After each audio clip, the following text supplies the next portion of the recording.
The Raiders make a few minor roster moves ahead of their Week 14 matchup with the Denver Broncos, and an NFL draft analyst insider shares his thoughts on the upcoming quarterback class. That plus more on Wednesday's edition of the Locked On Raiders podcast for December 3rd, 2025.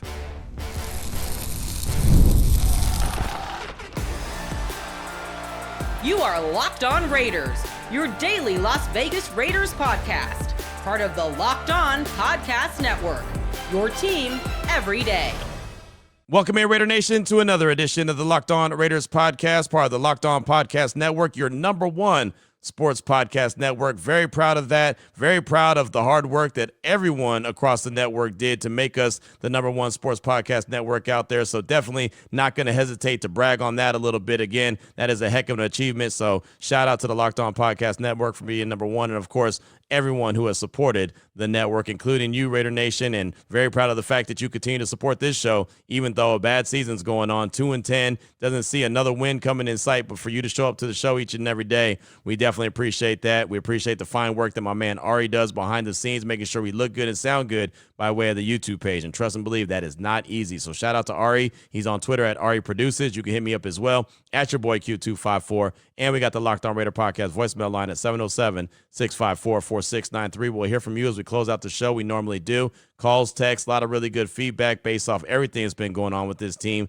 not only the past few weeks, but really throughout the course of the season. We'll close out the show hearing from you. Segment number 2, Charles Davis, one of my favorite guests that I have on my radio show every once in a while. I'm glad to be able to call him a friend. He works for CBS Sports and NFL Network. He was actually on the call for the Raiders and Chargers Week 13 at SoFi Stadium, and I didn't know until he was a guest on my radio show he's actually going to be on the call Week 14 at Allegiant Stadium, Raiders and Broncos. So I'll catch up with him in the press box for sure. Not only is he great at the play-by-play and color commentary like he was doing and will be doing this week, for the Raiders and Broncos game, but he's great when it comes to the NFL draft as well. He's very, deep into the breakdowns of the players, and he's always part of the broadcast all 3 days, Thursday, Friday, Saturday, leading up to the draft. Everything. Does a great job for NFL Network. You'll see him, during the draft for all 7 rounds. I always catch up with him no matter what site the draft is at. I'm always there, and I like to catch up with him. Well, he shared his thoughts on multiple subjects on my radio show on Tuesday. Segment number 2, you'll get his thoughts on the Raiders offense the first time out under Greg Olson, and what makes sense and what doesn't make sense for a Pete Carroll-led team and an offense to go with it. That'll be in segment number 2. We'll talk about that as well. Here in segment number 1, news and notes, the roster news, plus what Charles Davis has to say about the upcoming quarterback class for the draft. We'll jump right into that after I tell you about the title sponsor of the show, which is FanDuel. Right now, new customers can bet just $5, and if your bet wins, you'll get $300 in bonus bets to use across the app. So, off top, let's go ahead and get into the roster moves. The Raiders on Tuesday signed cornerback Greedy Vance to the active roster. They waived linebacker Jamin Davis, and they released kicker Greg Joseph from the practice squad. So, Greedy Vance, he was the guy that played in the game on Sunday versus the Chargers. He was the guy that on Saturday was the elevation, and I've talked about that a bunch throughout the course of the year.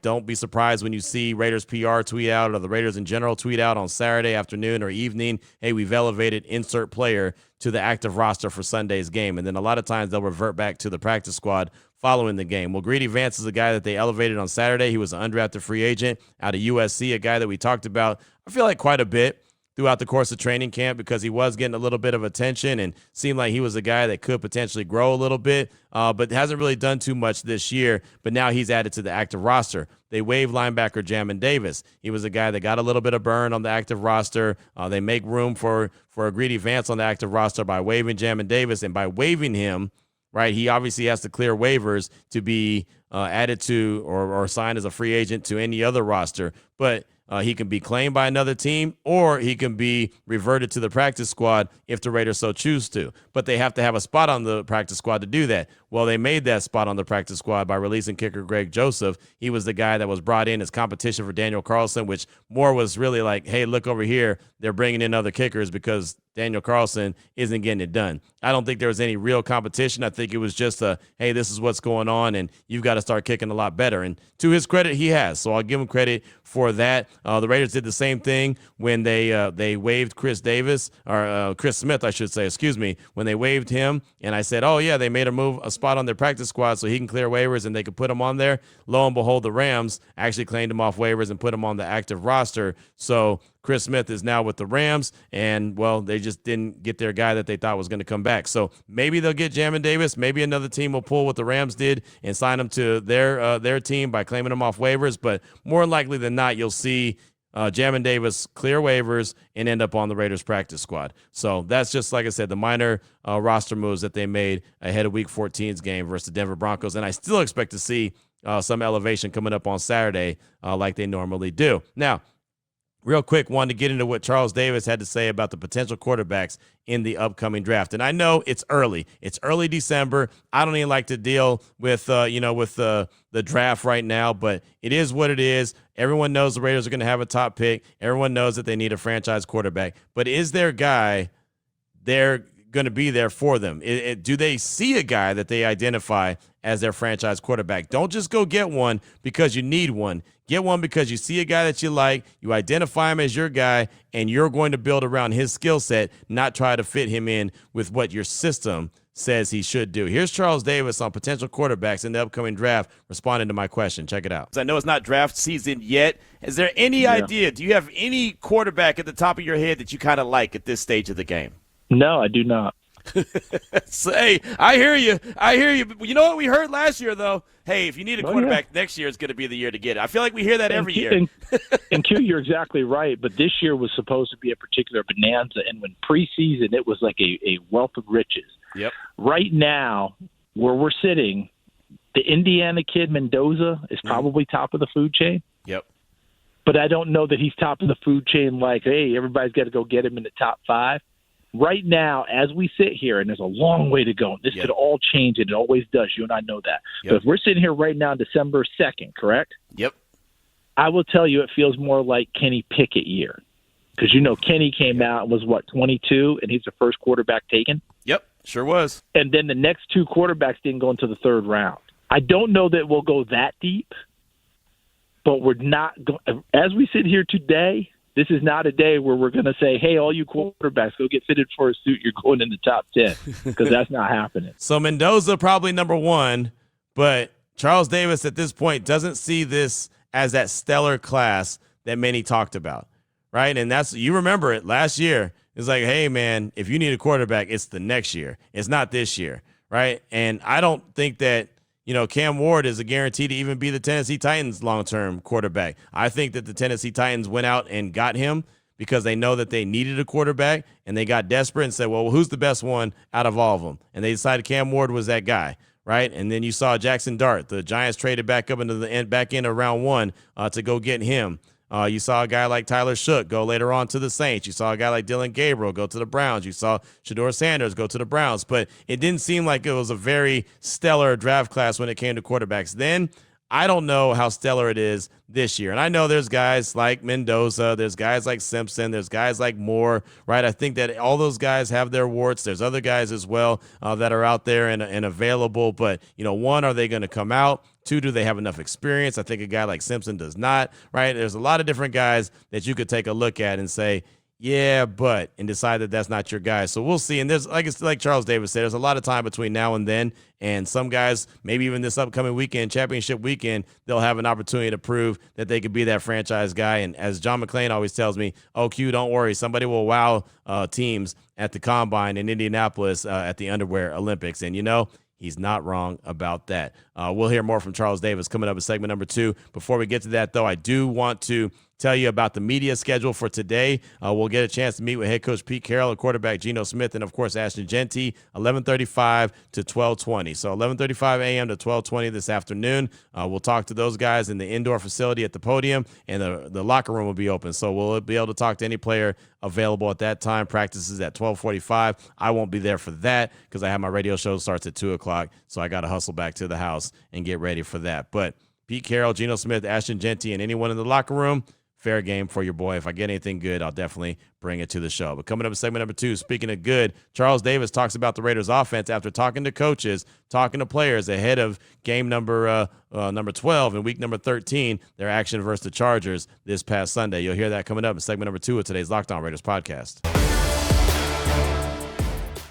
Before we get to that, though, I do want to tell you about one of the great sponsors we have on the show, and that is Aura Frames. The holidays, they're officially here. It means gift hunting season's on. And if you want something meaningful, personal, and guaranteed to get a reaction, Aura Frames is the gift that delivers every single time. It's just not something that you wrap. It's a way to share memories because Aura isn't your average picture frame. You can preload the frame with photos before gifting it, so when they plug it in, the memories are already there. No apps to figure out, no setup headaches, just instant smiles. So grandparents, parents, newlyweds, anyone who loves photos, it is perfect for. Endless uploads of pictures and 30-second videos through the Aura app. You can add a personalized message right inside the frame so the gift feels thoughtful the moment that it's open. Packaging comes gift ready, no price tag, no wrapping needed. It's a huge win. It's a holiday gift that actually gets used, not forgotten in a drawer or regifted. For a limited time, save on the perfect gift by visiting auraframes.com to get $35 Aura's best-selling Carver matte frames, named #1 by Wirecutter by using the promo code LOCKEDON at checkout. That's Aura, A-U-R-A, frames.com, promo code LOCKEDON. This deal is exclusive to listeners and frames sell out fast, so order yours now to get in time for the holidays. Support the show by mentioning us at checkout. Terms and conditions do apply. All right, Raider Nation, here we go. Segment number 2 of today's Locked On Raiders podcast. We do want to thank you off top for making the Locked On Raiders podcast your first listen of the day. You know we definitely appreciate that. Wanted to get into what Charles Davis had to say about the Raiders offense. When you're on the call for any game, you get the production meetings. You get a chance to talk to the head coach. You get a chance to talk to the offensive coordinator. You talk to the starting quarterback. You talk to somebody on defense. And so Charles Davis, again, you heard from him in segment number 1 talking about the quarterback class. He had that opportunity. Obviously, last week against the Chargers was the first time that Greg Olson was calling the plays under head coach Pete Carroll. I asked Pete Carroll if it was something similar to what he was looking for on Monday during the press conference, because, again, I want to see what he wants to see from this Raiders offense and see how close the Raiders can get, knowing it was only 1 week. So they're not going to all of a sudden just change the game and this Raiders offense is going to look completely different in 1 week and really just a handful of days. We already know that that is not the case. But you'll hear me ask the question to CD about the offense from Sunday versus L.A. ran by Greg Olson. Check it out. Greg Olson got his first opportunity to call the plays this past Sunday. Do you think that that was more of like what Pete Carroll was looking for? I do. Now, the production still wasn't fantastic. Right. But the operation, the intent definitely was much more like that. And then, look, hindsight's 20/20, right, Q? When things don't work out, we're like, I can't believe, man, why'd they do that? And when they work out, that was brilliant, absolutely brilliant. I mean, that's what we do. That's how we are as people. But when Chip Kelly was hired to come in with the way Chip Kelly has run offense, right, with everything that he has done in the past, did anyone once think to themselves, I don't know that jives with Pete Carroll? Right. Because I did. Yeah. Mm-hmm. I was like, now that's interesting. And look, I don't have any empirical numbers here, and it's wrong for me to try and get there. But I think more times than not, if you know the past history of a certain person and what they like, and say come in and with something diametrically, opposite, right, mm-hmm. or way beyond what they were doing before, I'm sure they think they can mash it together. I'm sure they think that, oh, yeah, well, we share this, and this is the extra that he's bringing. I'm sure a lot of that goes into it. But when it goes south, you do look back and go, yeah, I don't know that we were right for each other in the first place. And I don't think it was a personality thing. I do think that they actually liked each other. I do think that they liked talking ball and challenging each other, doing those sorts of things. It just didn't work. Now, part of it is they just can't run the ball. Right. I know they want to, and they're trying, but they can't run it well enough to have the effect you need. Really good, detailed answer, and that's what Charles Davis always does. He always provides great, detailed answers and information, and it's why he's so good on the call, because he has such great details and he's so descriptive in what he's saying, and so you can always picture it. You understand it completely. It's not some kind of language that you don't understand, but it was good to hear that it was something closer to what Pete Carroll was looking for. But then at the same time, it was almost like, well, why in the world did you not just go in a direction like that to begin with, right? And then it's funny because you heard Charles Davis say, did anyone not think that, this relationship between Pete Carroll and Chip Kelly was not going to work? Like, how are they going to get along? And he said he did. And that's when I just kind of got egg on my face because, as you know, I thought that this Raiders offense was going to be a strength because all of a sudden Pete Carroll was thinking outside the box, and he's bringing in Chip Kelly, which is a sharp mind. And, man, this is going to be a very unpredictable offense because Chip Kelly can do this, that, and the third.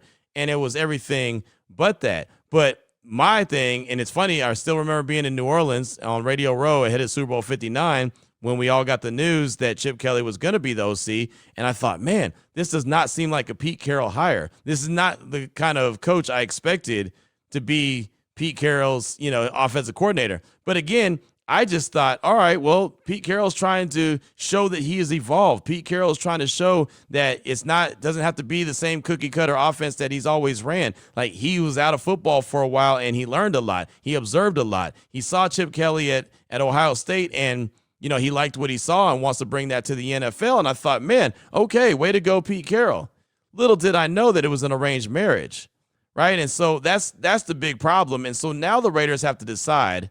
We've talked about their big decisions that they have to make at the end of the season, and I know the next handful of games are going to determine it if Pete Carroll can be this guy leading the team forward. I think that the Raiders are going to try to give him every effort. This is just my gut feeling. Give him every effort to stay on as the head coach. I don't think that they want to fire him. Again, just my gut feeling. I don't think that they want to move on from him.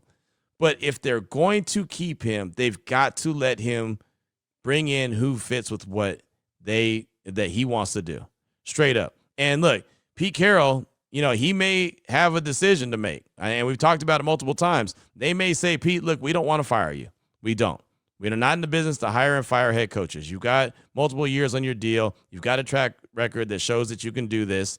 You're turned organizations around. We want you to do that. We want you to, be able to execute the vision that you had in your mind.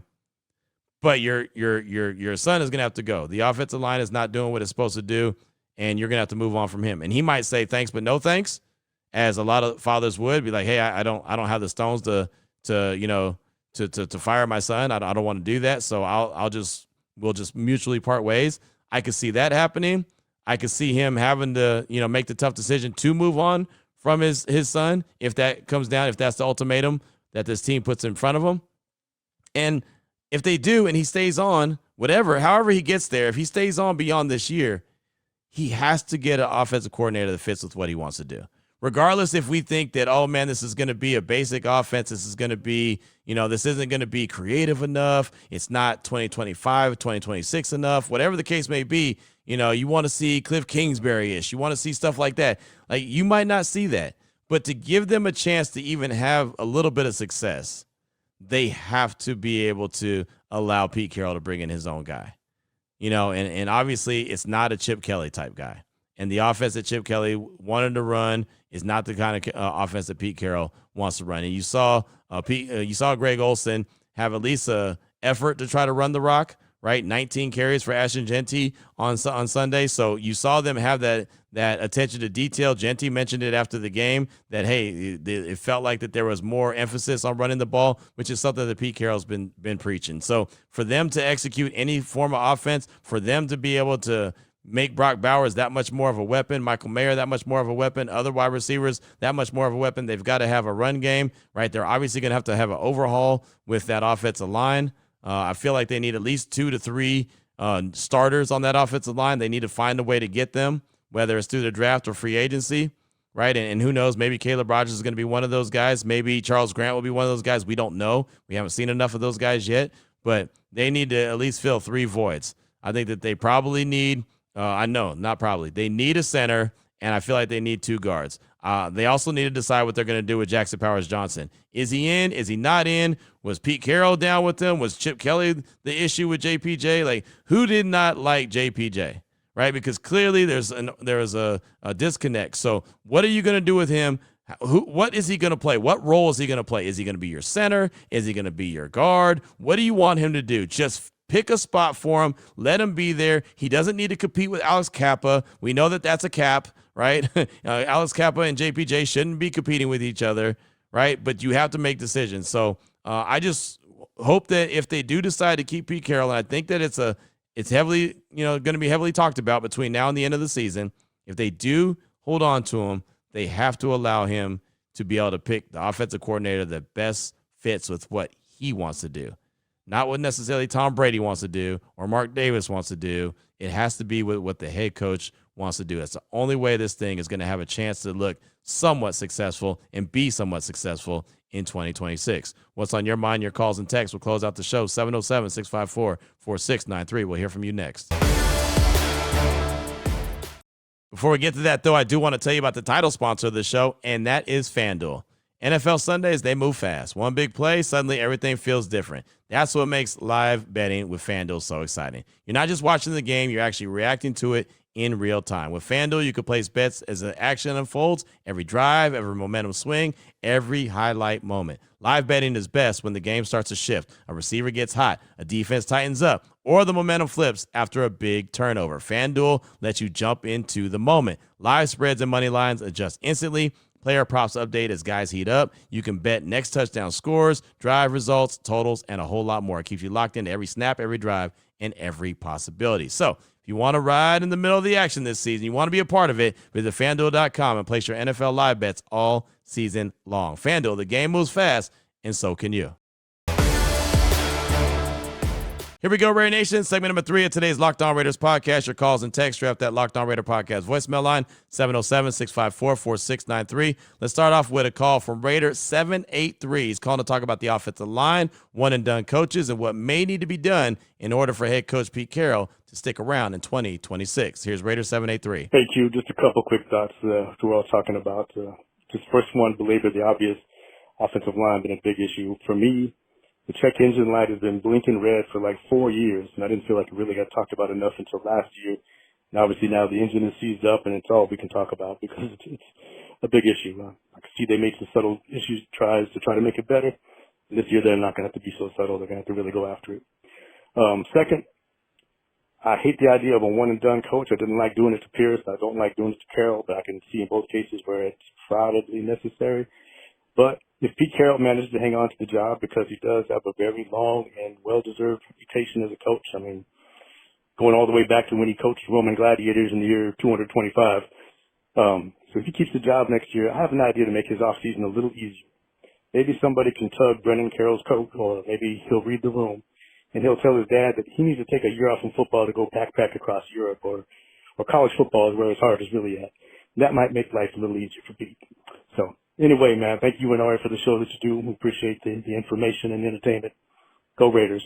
Raider 783. 783, thanks for the call. Love the check engine light reference, right? How many of us have had that in our cars for a long time, right? We tell our friends or people that ask us, oh, it's just a sensor. No biggie. I just got to get the sensor fixed. It's a little bit off. No, it's not. It's not the sensor. It's your engine. It's jacked up, right? Or we say, oh, my gas tank, I just need to tighten it up a little bit. That's all. As soon as I pull over, I'll tighten up my gas tank. That thing will turn off. Oh, that was just me? Okay, come on. I'm calling. Hey, man, I'm ringing the bell on that, right? Anytime I'm in the barbershop and someone says something that's false or out of line, I ring the bell. We say, hey, ring the bell on them. I'm ringing the bell on you if you're saying that you haven't used that excuse about the tightening up the gas tank. Come on. We've all done that. But no, you're right. Getting back to the point, last year it was, on for sure when it comes to the check engine light. Now the engine's all jacked up. It's non-negotiable. You got to have it. You got to have it fixed. And, Pete Carroll's going to have to make some tough decisions, I think, to stick around 2026. Like I said in segment number 2, I think that the Raiders really do want to give him an opportunity to stick around and be the head coach next year. But there's obviously going to have to be some massive, massive changes. Thanks so much for the call. Definitely appreciate you. Up next, got a text from Mr. Crisp. Good morning, sir. Lately, I've been watching the offensive line a lot when watching the games. My question to you is, what the hell are they practicing every week if they're going to perform like that? Every play, there's at least one O-lineman O-laying a defensive player and letting them into the backfield untouched. Also, everyone's talking about a high draft pick for a quarterback. If you watch football for more than 5 minutes, you'll know that bringing a rookie quarterback into the wrong system will do nothing but ruin them. I've been a fan all my life, 53 years old, and this is some of the worst football I've ever seen. It's Mr. Crisp on the text right there. And yeah, I mean, look, that's the thing I've been saying about the young quarterback. Don't just get a guy just to get a guy and then put him into a system that doesn't, show what he does really well. Like, nobody wants to give Josh McDaniels much credit. I get it, right? He failed as a head coach of the Raiders, failed as a head coach, period. But he's a really good offensive coordinator. And he took a look at Drake May and was like, yeah, I know exactly what he does really well. Let's go ahead and showcase what he could be. Now he's in the MVP conversation, right? Good coaches can do that. And again, Josh McDaniels, terrible head coach, really good offensive coordinator. So he's able to do that. He was able to do that with Mac Jones as well, his rookie year, right? I mean, some guys just have that gift. You know who used to be really good at that? Bruce Arians. Remember Bruce Arians used to seem to get the most out of all of his players, but the quarterbacks always were really on the same page with him. He always seemed to get the most out of quarterbacks, whether it was Carson Palmer, whether it was Kurt Warner. It didn't matter where he was. In Tampa Bay, obviously, he had a lot of success. I mean, it's just like anyone that he talked and touched and coached seemed like they always had a lot of success. But there's a lot of coaches like that. And Bruce Arians was, obviously a head coach there in Tampa Bay, won the Super Bowl, been to Tampa Bay or being a head coach in Arizona. But he was the OC for a long time, been around the league for a very long time, even going back to Temple when he was in Temple College, right? And coordinating there and coaching there. And I mean, he had so much success with so many quarterbacks. And there's certain, like I said, there's certain coaches that just have that effect. And there's plenty around the league right now that just see the quarterback and say, okay, I know what he does really well, right? I've seen what he does on Saturdays really well. Let's make that work. Like Cliff Kingsbury did that with Jaden Daniels. Ben Johnson's doing that right now with Caleb Williams, right? I mean, the list goes on and on and on of the quarterbacks that are being showcased the right way and not asked to be, put in a system of the coordinator, but instead the coordinator putting a system around that QB. Thanks so much for the text. I do appreciate you. Got a call from Raider T in Long Beach by way of L.A. He's calling to talk about an upcoming trip to Allegiant and where he gets his Raiders fandom from. Here's Raider T in Long Beach. Q, this is Raider T calling from Long Island by way of L.A. Sucks having to call in all the time after a disappointing loss. Looks like the offense is a little better. We'll see what happens. We've got to fix that O-line. That's first and foremost in the off season. But I am coming out finally to see the Death Star. I've got took to a game in LA by my dad. That's how I became a Raiders fan back in the old Coliseum days. And I think I was 8, and I'm bringing my son out to Vegas, who is 8. So it's going to be really cool to finally see the new stadium. We're going for my 50th birthday. I made the plans a long time ago thinking our season was going to be better. Unfortunately, it is what it is. But lived up in the Bay for a while, so I've been to the Oakland Coliseum also many times. So haven't been to Vegas, headed to Vegas to kick some donkey ass. Let's go Raiders. T, thanks so much for the call. Appreciate you. Look forward to seeing you on Sunday at the Torch. Hopefully you and your son make it there before kickoff. We'd love to shake your hand and tell you thanks for listening. And it's a cool place to hang out anyway at the Torch, right? And I'll be there with my pregame show. That'll start at 10 a.m. It'll go to 11 o'clock. Then I'll pass the sticks on to JT the Brick and the Hall of Famer Eric Allen. They'll give you the official pregame show. They'll have some great guests there at the Torch as well. I'll lead you right up to kickoff. Jason Horowitz and Kirk Morrison will be on the call. And, of course, you'll be there in the building. So hopefully I get to see you for sure. So thanks so much for that. I do appreciate you. Got a tweet from, I wanted to get this in. I got a tweet from Ramblin' Man, and we'll finish with this.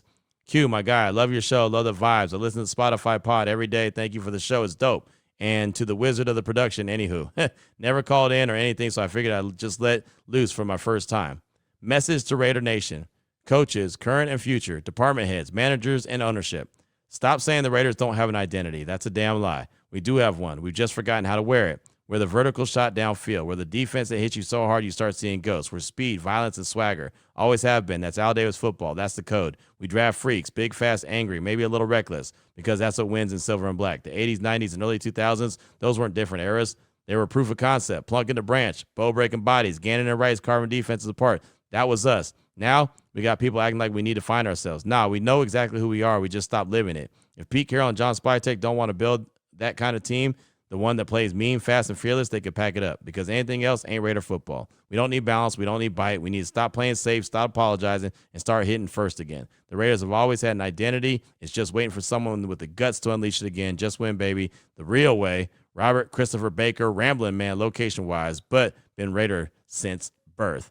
Really lengthy tweet, really good feedback, and I don't disagree that that's the Raiders' identity, but that's not the Raiders' identity now. And it's honestly, it hasn't been for quite a while. And regardless if you think that they forgot how to, play that way or just forgot how to exercise their identity, one, defensively, they can't play like they used to, right? You'll get personal foul after personal foul after personal foul and get kicked out the league, right? Some of the hits that you saw the Raiders defense of old do, that would put you in jail these days, man. I mean, they just don't let you play like that, right? You can't. Can you imagine Max Crosby if he was going around there? All he did is push Justin Herbert on Sunday and got a 15-yard penalty, right? I mean, it's just you just can't do that. You can't have those big hits across the middle like that. And the days of taking what taking what you want as opposed to what the defense will allow. Yeah, you can do that at times. But one, if you don't have an offensive line, you sure can't push the ball downfield. You have no time to use the vertical game. Right? You have to have an element of the run game, right? You have to do that, and you should be balanced. And, when John Gruden took over, it wasn't like he was just stretching the field all the time. He was playing the West Coast offense. So it wasn't necessarily the days of old where it was just, go deep, and real men go deep. Isn't that what the T-shirts used to say? And, and it was just, the mad bomber and all that high-flying action and a track team out there at the wide receiver position. Like, it's just not that style anymore. It hasn't been for quite a while. I'm sure that the Raiders would like to get some elements of that back into their game, but the game has evolved, and that's the thing. The coaches, the GMs, everyone, they have to evolve with it.